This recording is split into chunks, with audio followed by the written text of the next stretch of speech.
بسم اللہ الرحمن الرحیم۔ السلام علیکم ورحمۃ اللہ وبرکاتہ۔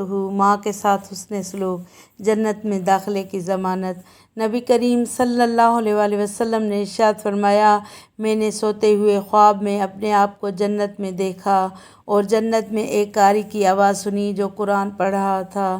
میں نے پوچھا کہ یہ کون ہے؟ فرشتوں نے جواب دیا، یہ حارثہ بن نعمان رحمۃ اللہ تعالیٰ علیہ ہیں۔ پھر نبی کریم صلی اللہ علیہ وآلہ وسلم نے ارشاد فرمایا، اصل نیکی یہی ہے، اصل نیکی یہی ہے۔ اور حارثہ بن نعمان رحمۃ اللہ تعالیٰ علیہ کی خوبی یہ تھی کہ وہ لوگوں میں سب سے زیادہ اپنی ماں کے ساتھ حسن سلوک کرنے والے تھے۔ سبحان اللہ عز و جل۔ صلو علی الحبیب صلی اللہ تعالیٰ علی محمد صلی اللہ علیہ وآلہ وسلم۔ یعنی نبی کریم صلی اللہ علیہ وآلہ وسلم کو امت کے لیے خواب میں دکھایا گیا کہ جب اپنی ماں کے ساتھ اچھا سلوک کریں گے تو واقعی جنت کے اس طرح حقدار ٹھہریں گے جس طرح کوئی نہیں ہوگا۔